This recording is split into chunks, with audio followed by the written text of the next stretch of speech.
Et puis après, on peut dire, ouais, mais en fait, ce qui va se passer là, c'est que je voudrais que ce soit un petit peu plus incurvé, d'accord? Eh ben, il n'y a pas de problème. On va pouvoir en fait jouer sur un filet. Voilà.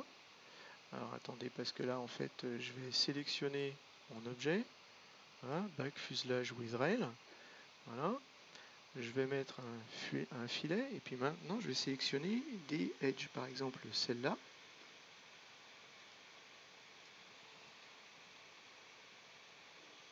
Et puis quelque part celle-là. Avec un petit filet de 1 mm, pourquoi pas. Et là je clique OK. Et là on voit que ça va pas du tout. Voilà, c'est le genre de choses en fait qui arrive de temps en temps.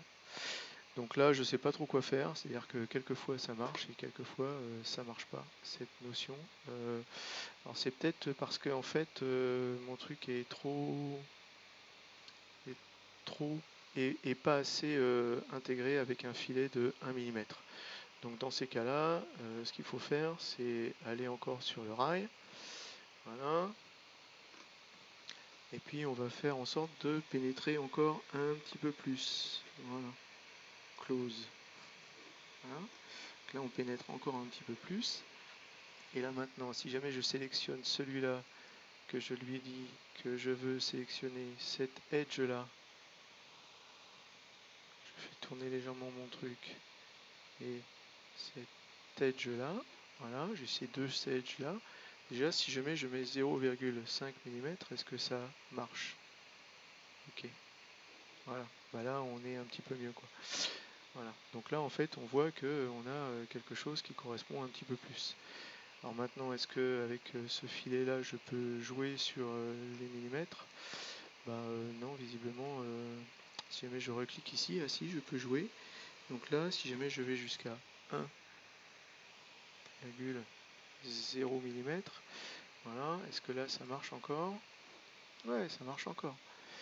Donc voilà, là on a quelque chose qui, à mon avis, en fait, pour ce qui me concerne, correspond pas mal à la vue. C'est-à-dire que quand on regarde un petit peu la vue de derrière que l'on a, hein, voilà, on a ce filet-là qui correspond un petit peu au rail. Bon, franchement, il est sans doute un petit peu trop prononcé, donc on verra ça, mais là, ce que je voulais vous montrer, c'est cette façon de faire. Déjà, je réglerai ensuite les détails pour que ce soit un petit peu plus proche du Henkel.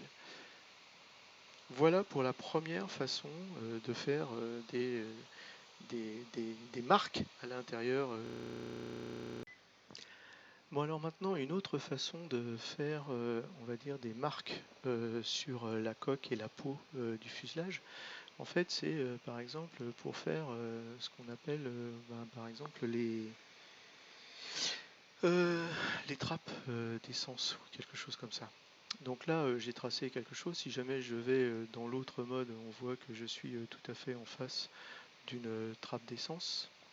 D'accord. Si jamais je dis que celui-là, je lui mets une transparence de 50 par exemple. Voilà. On va voir que en fait là il y a, vous voyez ici tout à fait une petite trappe d'essence. Alors comment est-ce qu'on va faire ça? Eh bien on va faire ça avec de la projection. Pour ça il faut que c'est plus facile de projeter une face. Donc pour projeter une face, comment est-ce que je vais faire? Ben, je vais prendre mon petit hatch que vous voyez ici, d'accord? Et en fait, je vais faire un 2D offset, un offset de 0,3, d'accord, avec un pipe et une intersection, et je vais remplir l'offset. Et quand je remplis un offset 2D, ce que ça fait, c'est que ça me fait une petite face, comme celle-là, de 0,3 mm quand même. Alors voilà, un petit offset de 0,3 mm. Si jamais je me mets en data, on peut jouer. Est-ce que c'est un moins 0,3. Voilà, c'est peut-être un moins 0,3 et on peut jouer encore plus, un moins 0,2 par exemple. Et là, on a vraiment quelque chose qui correspond à, on va dire, à la taille du trait, si jamais c'est pas en tout cas la taille. Machin.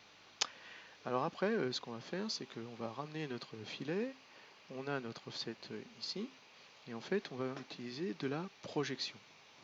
Donc, je vais cliquer sur projection. Je vais sélectionner la projection surface qui est celle-là. Je vais sélectionner la face à projeter qui va être celle-là. Voilà. Ensuite, le extrude 8, je vais pas mettre 10 mm, mais je vais mettre par exemple 1 mm. Vous comprendrez pourquoi.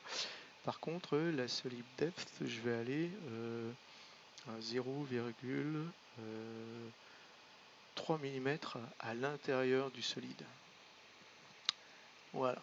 Et en fait, qu'est-ce qui se passe? Il se passe que j'ai projeté sur mon solide une espèce de cercle là, et qui est en fait gravé, alors qui est à moitié un petit peu à l'intérieur.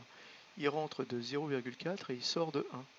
Mais en fait, le truc magique, c'est que je peux prendre mon filet ici, je peux prendre maintenant ma projection, et ce que je vais faire, c'est que je vais faire un cut.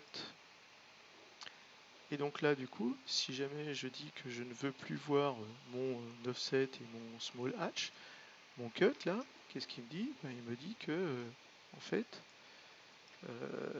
j'ai gravé à l'intérieur pour une profondeur de 0,4 et une épaisseur de trait de 0,3. J'ai gravé à l'intérieur la forme.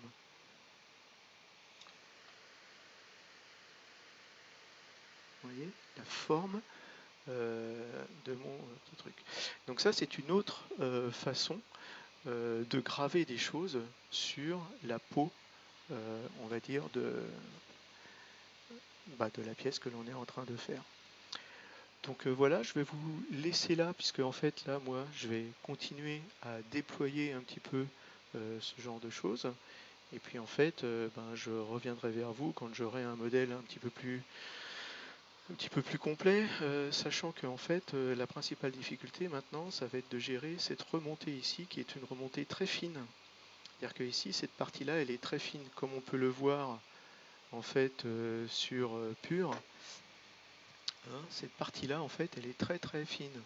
Et donc ça va être un petit peu compliqué à essayer de faire. Mais voilà, c'est comme d'habitude, hein, c'est des challenges qui sont intéressants. Je reviendrai vers vous. Merci.